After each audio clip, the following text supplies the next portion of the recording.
Do you ever find yourself curious about monumental ideas, how they're born, how they evolve into technology that defines an entire era? Well, today I'm bringing the podcast from the SuiteConnect event in London, and I've got the privilege of speaking with Evan Goldberg, Executive Vice President of Oracle's NetSuite Global Business Unit.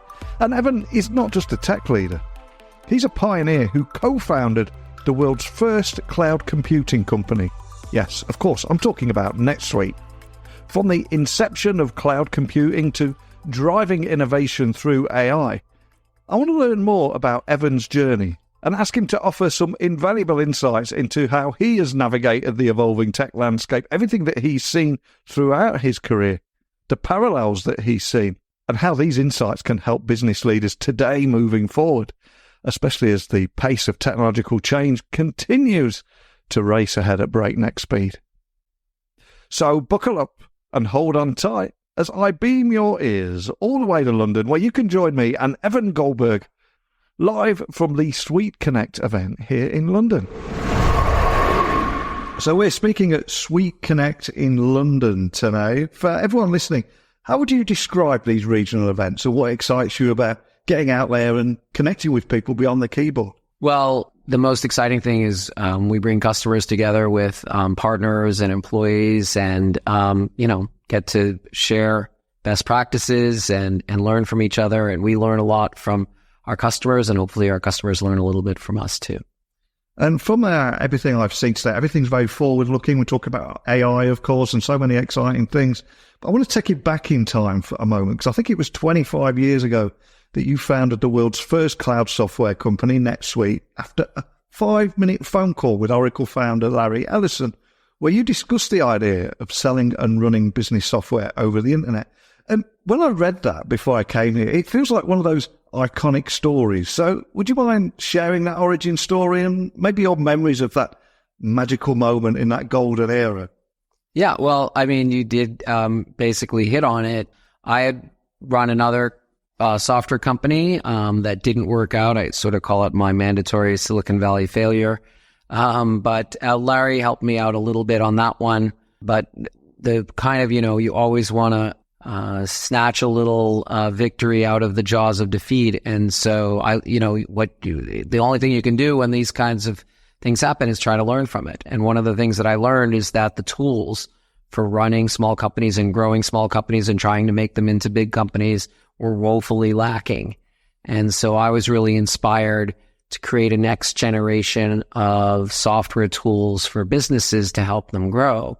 At the same time, Larry had been thinking about the implications of the internet for the distribution of software. And he was completely convinced that, for like the next 1,000 years, as he would say, people will be consuming software off the internet where the provider of the software is responsible for running it rather than you being responsible for running it.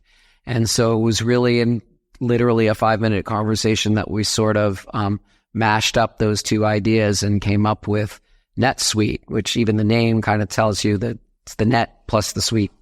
Incredible. And one of the reasons I wanted to take you back down memory lane was because in NetSuite's early days, when it established itself, you found yourself battling the demands of a significant customer. And I read that one of your biggest lessons you learned was not to get distracted by the shiny stuff. Now, fast forward to 2024, and arguably AI is the shiny stuff now that is distracting everyone. So can you share the lessons and maybe a few parallels that you find with back then and today's world? No, that's a great question. And I do think that this is potentially as revolutionary a time for technology as the internet was, 25 plus years ago. We've been working with AI for many years at NetSuite because we do think these systems should be smarter. They shouldn't just track things and just let you run basic reports on them. They should give you advice. They should give you assistance. And that's what AI is sort of all about when you look at it from a business perspective. So we are very optimistic that there's going to be a lot of opportunity to improve the business application, make it more effective, and help you run your business better. I mean, that's what it's all about. 100%. And there is a lot of distraction around AI at the moment, a lot of hyperbole, but I wanted to highlight that it's not about tech. It's not about AI even. It's about ticking all the boxes that CEOs care about. And by that, I mean generating business value, solving real world problems, and delivering the elusive ROI on a tech project. So how do you see this impacting your customers who are located in multiple industries, aren't they? Yeah, they're a broad set of industries, running from companies that build products, companies that sell services, companies that do both, companies that are not for profit. And one of the benefits of that is it gives us this sort of, very broad view on what businesses want and need. And we are continuously polling our customers on, how could we help you run your business better? How can we allow you to get more focus on what's important and less on the manual drudgery? Well, obviously, AI has some great potential there to be able to automate things that previously you needed a human to do. And maybe a human still has to check it, but maybe it goes a lot faster for them. And that individual has a lot more time to think strategically about the business or work on things that are really going to add value, focus on the important rather than the urgent. And so as we roll out AI tools in NetSuite, we're going to be working very, very closely with our broad set of customers to understand both what things are universal that we can do with AI and what things might be more perhaps industry specific that we can do with the tools. And there is a lot of economic uncertainty out there at the moment, but we've been here many times before. And as someone who's had a front row seat to the meteoric growth of the internet and cloud-based computing, seen the dot-com bubble and rebound, the rise of e-commerce, the cloud coming to the rescue during the COVID-19 lockdowns, of course, as well. What have you learned about managing a business during recessional times? Is there any advice that you'd offer to any business leaders listening? Because you've been there many times before. No, we've been through a couple of them. And, I'm sure many of the people listening have heard of that expression, don't let a crisis go to waste. Yeah. And, my experience has been that when the times are good, you neglect certain parts of your business in terms of efficiencies that you could get because it's just so easy to grow and the orders are just coming over the transom. It's during those times when it's a little more difficult to reach your growth targets that you have to make sure that you're using cash really wisely and that you start to look at some of those areas of business that maybe you glossed over before. And hopefully those changes you make will be lasting when the times are good again. And a concrete example is what we learned during the financial crisis is that our customers obviously were suffering themselves, and that we could help them navigate their difficulties by helping them use NetSuite better, really understanding what parts of the system they might not be taking advantage of. And so we developed a whole discipline around working really closely with our existing customers. And that's a natural thing that I think businesses should always be doing, but sometimes the lure of the shiny object keeps them away from that. So that discipline and developing a really methodically understanding our customers, each individual customers, and how we can help them use NetSuite better is a discipline that we carried forward even beyond the immediate crisis. 100%. And I think sometimes we're all guilty of becoming obsessed with other people's highlight reels and success stories, but we learn so much more from the long, challenging climb to the summit rather than reaching the top of that mountain. So do you have a story you can share about how failure actually lays the groundwork for future successes? Because that's where you learn the lessons. Yeah. Well, as I said earlier, I think I learned a lot from running a business for the first time, which was my first startup. And the challenges of, being responsible for people's payroll and wanting to, how do you get the best information, even though information is always flawed in some way and limited in some way, you want to just eke out the best information you can to make decisions. So, it was really out of that experience that I felt like I could really empathize with entrepreneurs much more. And then I learned that there was a dearth out there of tools to help entrepreneurs succeed, and that led to NetSuite. And another big change we've seen in recent years is that socially aware consumers now look to businesses and brands to do the right thing, to do good, not just please their shareholders. And the recent focus on ESG scores is even making companies even question their support partners and see them in a different light. So can a business be successful and do good? Is that something that is important to you at NetSuite? Absolutely. And I mean, it's really been built into our DNA from the beginning. Early on in the company's history, my wife was president of the PTA, and she was, complaining about the woeful financial systems that they had there to track their donations and their expenses, et cetera. And I thought, well, why don't we try putting in NetSuite? And we did, and it worked out great, especially because it was available anytime, anywhere. Back then, that was, not the default. And that made me think, wow, there must be a lot of organizations that are not for profit, but that still want to run their organization efficiently. They want high ROI. It's just that their R is not necessarily dollars or euros or pounds. It might be mission impact, but they want to get the most mission impact for their money and for their people. So that's when we decided that we were going to have a social impact organization within NetSuite that gives away NetSuite to other organizations that are doing good for the world. We like to say we help them do good better. And as they grow, eventually we give them highly discounted versions of NetSuite as they get bigger. But, we get them started, and we even have employees do pro bono work to help them get the most out of NetSuite. So they take hours and work with them, and it's a huge win. I mean, they love these organizations. These employees get to learn how NetSuite's used in the field. And, it's just, it may hopefully are really, helping these organizations succeed. And so, that's a big component of what we do, and really important to us and all the employees.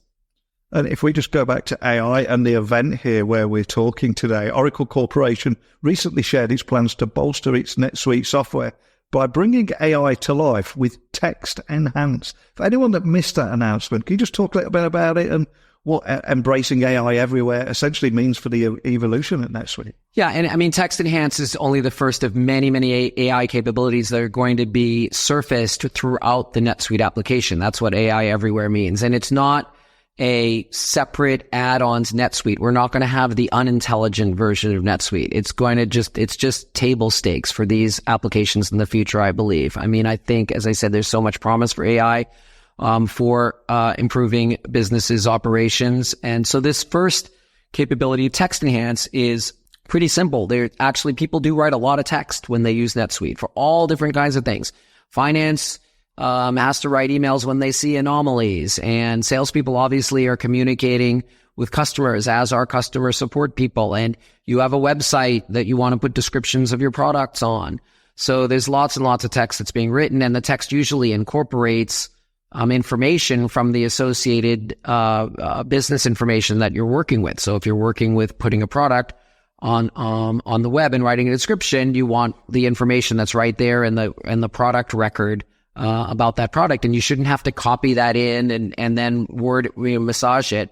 So what we've done is we've exposed throughout NetSuite, right there in these text fields that you're writing, and the ability to choose text enhance, and you can write a simple prompt like write a description for the web, and it automatically knows to pull in pricing information or color information or whatever. It's been pre-configured to be intelligent about how it uses these generative AI models. So it's not the same as just bolting on ChatGPT and it's just the regular use of ChatGPT, but it saves you 2 clicks from going over to the website. It's much deeper than that. And we've gotten great feedback from our users that it's saving them time and making their text more professional. And for all their users, there's more consistency between how people are communicating. And so it's a great first step. And I was at a press briefing earlier, and somebody asked you the question, what to expect from the future. And I think you said that it's moving that fast at the minute. You have no idea what is going to happen in the next year. So we'll rephrase that slightly. What tech trends excite you? What makes you want to jump out of bed in the morning? And what can NetSuite's customers expect in the months and years ahead? I appreciate you can't share too much about the roadmap, but what excites you? No, I mean, there's a couple things that I'd answer about that. First of all, I'm really, really excited about the future of the business user experience. For too long, people have had to accept poor user experience in their business applications. And that may have been okay because they weren't using computers in other parts of their life, or that, so they were like, this is as good as it gets, I guess. But now we have a generation of users, digital natives, Gen Z, grown up. They are so tech savvy and they don't accept it. They're like, no, there's no reason that these applications shouldn't be as good as the other applications I use in my life. So alongside Oracle, we've been really working hard at revolutionizing the business experience so people can be more productive than ever. They can learn the system much more easily. It's enjoyable to use, believe it or not, and it becomes a part of their job that they don't, instead of dreading, they look forward to. So I'm really excited about that, and we'll be, showing that increasingly in future SuiteConnects, et cetera. And then on the AI front, I think, large language models were designed to do language. That's why it's in the name. And obviously language is an important part of running a business, but numbers are a pretty important part of running the business. And we like to say, if you don't know your numbers, you don't know your business. So I think applying next generation AI techniques with this powerful, new computing capabilities that we have, applying them to the numbers in your business and what things can we do to surface insights and to help automate things that, again, may allow you to free up your people to do more of what's going to drive your business forward faster. And finally, just on that speed and pace of technological change, I think a lot of people feel overwhelmed by the pace of it all. So I've got to ask, as someone that's right at the eye of the storm, expected to lead everyone through these uncharted digital waters, how do you self-educate? How do you keep up? And we are avid consumers of all of the latest information on what's happening in the AI world. And we are not overwhelmed. We're inspired, but it's our job to make sure our users don't feel overwhelmed and instead feel that they can use NetSuite and rely on the fact that all these things that they're hearing in the popular press, we've coalesced them into great capabilities in NetSuite that will be coming. I wouldn't say fast and furious necessarily, because I don't think any business user wants necessarily their application to be fast and furiously changing, but doing it in a way that is a natural extension of what they're already doing and is continuously improving, because the level of resources and attention that's being put to AI right now is unprecedented, and I know it's going to deliver a lot of great technology that we can leverage for our users. Well, I know you've been busy back-to-back with meetings today, so before I let you go, there's been a lot of announcements over the last few days, and there will be a lot more throughout the year. Where's the best place for anyone listening to keep up to speed with your announcements? Certainly netsuite.com is a great place to go. We try to keep that one pretty updated. Fantastic. As I said, I know you're incredibly busy. So many great insights. We covered so much in a short amount of time, but thanks for taking the time to sit down with me today. Thanks so much for having me. So, as we wrap up today's insightful conversation with Evan Goldberg, on the train ride home, I'm left pondering the relentless pace of technology and how it continually reshapes our world, whether it's learning from past challenges or looking ahead to future innovations. The journey of technology is never static. And what part of today's discussion resonated with you? Was it the origin story of NetSuite, the strategic integration of AI here in 2024, or perhaps the discussion of economic resilience? A very timely message right now. One of the big reasons I love going to events like this and taking the show on the road is I get to leave my podcasting chair in my home, where every week I'm currently recording 10 podcast interviews and writing 10 articles a week as well, and getting to meet my guests face to face and also getting to meet other people in the field. And for that, I've got to give a big shout out to Brian McKenna and Rory Bathgate. And these are people I've met and had a chat with everywhere from London to Vegas on the Tech Journo circuit. So a big shout out to both of those guys. Always a pleasure meeting them. Stuff like that means the world to me. Just getting out there and speaking with people and sharing ideas as well. And finally, there's also a little bit of good news. I've just been invited to join the recently rebranded LinkedIn influencer program called Top Voice. And I'm so glad they removed that I word. Nobody wants to be associated with that in 2024. But I'm called to be associated with the Top Voices program, but not because of myself. I don't consider it being about my own voice, but getting to share my guest's top voice, and also you, my listeners, getting to share your top voice. That is the stuff that motivates me. So a big thank you to everyone at LinkedIn for inviting me along to that. As I head home, I'm now going to place the microphone in front of you. Wherever you're listening in the world, please share your thoughts. Join the conversation. You can email me, techblogwriter@outlook.com, Twitter, LinkedIn, Instagram, just at Neil C. Hughes. I'd love to hear your thoughts on anything we talked about. I don't know about you, but I just absolutely loved hearing that story of that 5-minute phone call with Oracle founder Larry Ellison back in the day, where Evan discussed the idea of selling and running business software over the internet. Really was one of those iconic stories. And for regular listeners of the show that may have missed this, we also interviewed John Scully, probably about 4 or 5 years ago now, and he shared with me the moment that Steve Jobs said to him when he was at Pepsi, "Are you going to stay here and sell sugar water or come with me and change the world?" For me, this was a very similar story like that. But as I said, let me know your thoughts on any aspect of the conversation. And it's time for me to head off home now. So thank you for listening as always. Join me again tomorrow, where we've got another guest lined up. But until next time, don't be a stranger.